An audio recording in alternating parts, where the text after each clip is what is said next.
अशा या काँग्रेस आणि उभाटा पक्षाचे नगरसेवक नगरसेविका यांच्या सत्कार समारंभासाठी आपण इथं सर्व जमलो आहोत आणि या कार्यक्रमासाठी उपस्थित असलेले कोल्हापूर काँग्रेसचे अध्यक्ष आमदार श्री सतेज पाटील, माजी आमदार श्री मालोजीराजे, माजी आमदार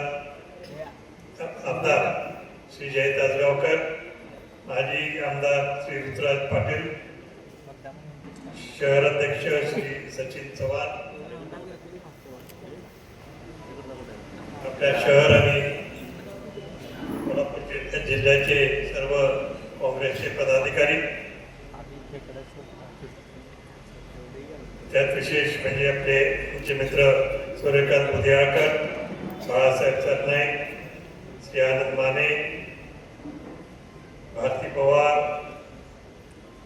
भरत रसाळे, राजू लाटकर आणि जे आत्ताच सगळे निवडून आलेले सर्व नगरसेविका आणि नगरसेवक. आपण आज या इलेक्शनचं पाहिलं असेल की संपूर्ण महाराष्ट्राचं लक्ष कोल्हापूरकडे होतं आणि कोल्हापूरने पुन्हा एकदा दाखवून दिलं की कोल्हापूरचा विचार एक नेहमीच जराचा वेगळा असतोय आणि चांगल्यासाठी वेगळा असतोय. पुरोगामी विचार इथं अजून रुजलेला आहे आणि त्याचबरोबर जनतेच्या हितासाठी योग्य काय करायचं आहे, कुठला पक्ष निवडायचा हे आपण स्वतःहून ठरवू शकतोय. कोणी आलं तरी आपले लगेच म्हणा आपण बदलत नाही. ट्रिपल इंजिन जरी आलं इथं तरी आपण योग्य निर्णय घेतो आणि एकत्रित पाहिला तर कोल्हापूर हे जरा वेगळं आहे आणि जनतेच्या दृष्टिकोनातून सगळ्यात योग्य निर्णय घेणारा एक नगर आहे. कोल्हापूरला छत्रपती शाहू महाराजांची, राजश्री शाहू महाराजांची आपल्याला अनेक गोष्टींमध्ये आपल्याला शिकवण मिळते. सगळ्यांना बरोबर घेऊन देण्याची शिकवण त्यांच्यापासूनच आपण घेतली. सगळ्यांना समाजाला एकत्र ठेवून आपण पुढे जायचं हाही विचार आपण चालू ठेवला आणि अर्थातच जेव्हा विकासाचा विषय येतोय त्यामध्ये फारसा फरक नसतोय. सगळ्यांनाच विकास करायचा असतोय, पण मुख्य फरक असतोय तो आपल्या विचारात काय फरक असला तर तो त्याप्रमाणे आपले विचार या निवडणुकीच्या माध्यमातून आपल्या सर्वांच्या पुढे येतात आणि म्हणून आपण पुन्हा एकदा सिद्ध करून दाखवलंय की पुरोगामी विचार हा कोल्हापूरमध्ये सातत्याने आहे आणि यापुढेही राहील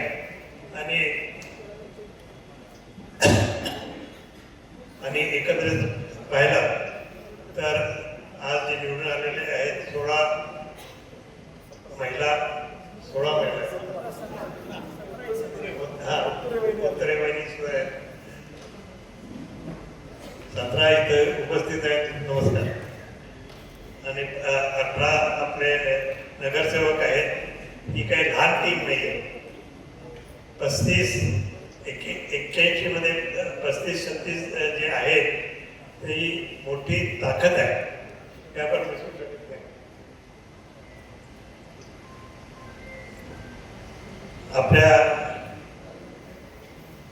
आपण पाहतोय की जेव्हा आपलं बॉडी जेव्हा चालू असते आता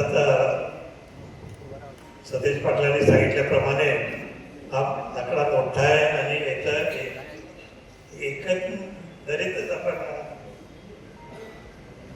विचार केला तर जेव्हा आपला आवाज उठवणार आपण सभागृहात तो मोठाच आवाज राहणार आहे सातत्याने. आणि मोठा आवाज म्हणजे फक्त ओरडाओरड असं मी म्हणत नाही आहे. मोठा आवाज म्हणजे जनतेचा आवाज तिथं राहणार आहे. जनतेच्या हितासाठी आपण लढणार आहात. जनतेच्या हितासाठीच्या दृष्टिकोनातून सगळे आपले विचार सगळ्यावर आपले विचार त्या दृष्टिकोनातून पुढे जाणार आहे. अशा तऱ्हेने आपला ही ताकद ही मोठी आहे. आता मी याच्यात जरी पाहिलं, लोकसभेमध्ये सुद्धा जर पाहिलं तरी 100 काँग्रेसचे आहेत आणि सगळे इंडिया आघाडीचे मिळून एक साधारण 240 आहे. पण तरी त्यांचा आवाज मोठा आहे आणि म्हणून आजपर्यंत सगळं तिथं चाललंय. शासन चुकीचं जर काही करत असेल तर त्याला विरोध करणं हे आपलं कर्तव्य आहे आणि योग्य काय ते त्यांना सांगणं हे सुद्धा कर्तव्य आहे. अर्थात कधी कधी मेजॉरिटीच्या नावाखाली ते आपलं जे काय करायचं ते करून घेऊ शकतात. पण तरी आपला आवाज सातत्याने मोठा पाहिजे, त्यांनी ऐकलंच पाहिजे, त्यांनी ऐकून घेतलंच पाहिजे, असं आपलं कार्य चालू ठेवलं पाहिजे. पण कामकाज मात्र चालू राहिलं पाहिजे. सभागृहाचं कामकाज थांबून आता चालणार नाही. 10 वर्ष सभागृहच नव्हतं तुमचं. 10 वर्ष सभागृह नसल्यामुळे तुम्हाला पुष्कळ कामे आता करून घ्यायची आहेत, पुष्कळ गोष्टी आपल्याला करून घ्यायच्या आहेत आणि जेवढं व्यवस्थितपणे आपण करून घ्याल निश्चितच त्याला चांगली गती येईल आणि शेवटी 5 वर्षाच्या अंती लोक असे म्हणतील की हे काँग्रेसच्या आणि उभाटाच्या मुळे हे आपलं झालेलं आहे असं म्हटलं पाहिजे त्यांनी शेवटी 5 वर्षाच्या अंती.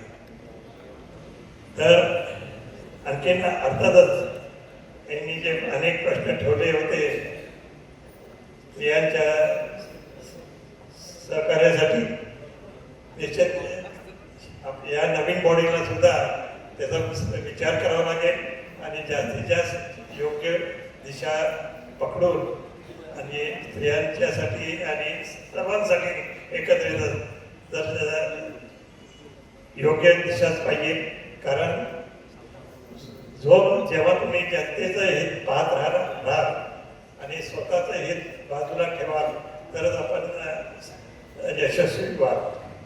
तर निश्चित आपण त्यात जोमाने झालेलं आहे की जनतेच्यासाठी आपण इथं आलो आहोत, आपण स्वतःसाठी आलो नाही.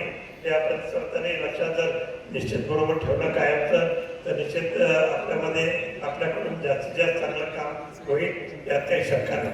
आणि ते तुम्ही करू शकता. हे चांगलं शासन आपण देऊ शकता. 36 लोक आपण आपले जरी असते थोडे कमी असतील, 4-5 जरा चुका झाल्या नसते तर 42-43 आपले झाले असते. पण ते झालं ते चांगलं झालं असं नाही म्हणे. कारण एवढ्या मोठ्या संख्येमध्ये आपण इथं आलात हे महाराष्ट्राने नोंद घेतली आहे. आपल्याबरोबर लातूर आणि चंद्रपूरनी सुद्धा चांगली कामगिरी केलेली आहे, त्याची नोंद आपणही घेतली पाहिजे. आणखीन मुंबईमध्ये सुद्धा आपल्या स्वबळावर आपण लढलो ते सुद्धा एक एवढे निवडून आणले ते सुद्धा महत्त्वाचं आहे.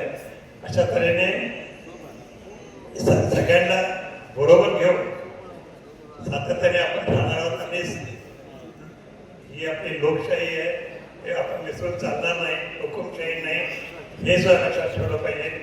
आणि म्हणून सर्वांना बरोबर घेऊन, सर्व समाजाला बरोबर घेऊन, सर्व जातींना बरोबर घेऊन, सर्व धर्मांना बरोबर घेऊन आपण जेव्हा चांगलं काम करू तेच लोकांना अपेक्षित आहे आणि ते तसं झालं तर आपण पुढे सरकणार आहोत. तर आज आपण एवढ्या मोठ्या संख्येने आलात आणि आपल्या काँग्रेसच्या सगळे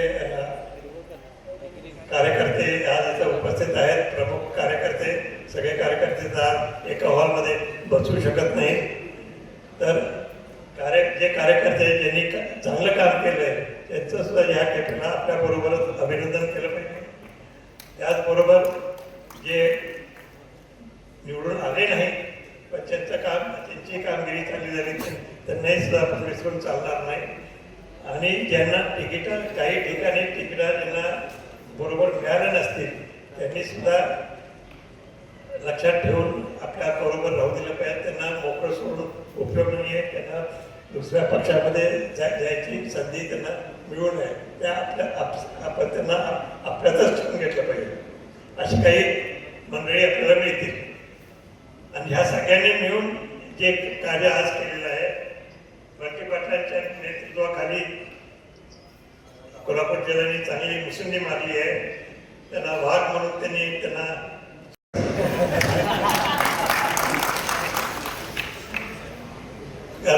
कारण शेवटी जे वाघाबरोबर होते पूर्वी सुद्धा आणि आता सुद्धा ते सगळे वाघच आहेत असं म्हटलं तर चुकीचं होणार नाही.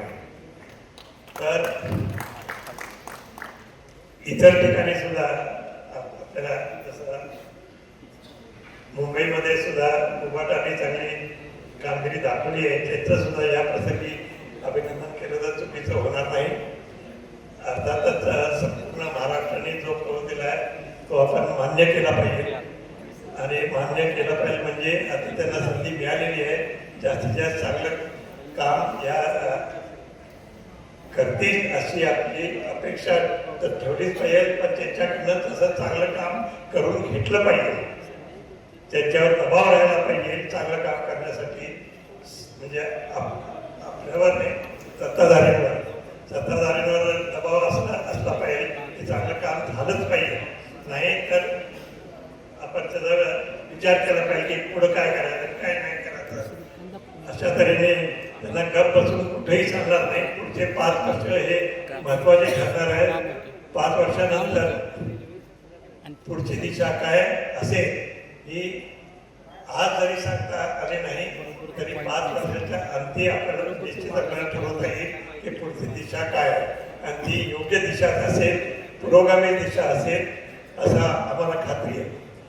म्हणून आज या प्रसंगी या सगळ्यांना शुभेच्छा व्यक्त करून जे नवीन 18 आणि 16 जे निवडून आलेले आहेत नगरसेविका सगळ्यांचा मनपूर्वक अभिनंदन करतो आणि एकत्रित काँग्रेस पक्ष बंटी पाटील सर्व सहकारी ज्यांनी कष्ट घेतले त्या सर्वांना अभिनंदन करून मी आपल्याला दाखवतो.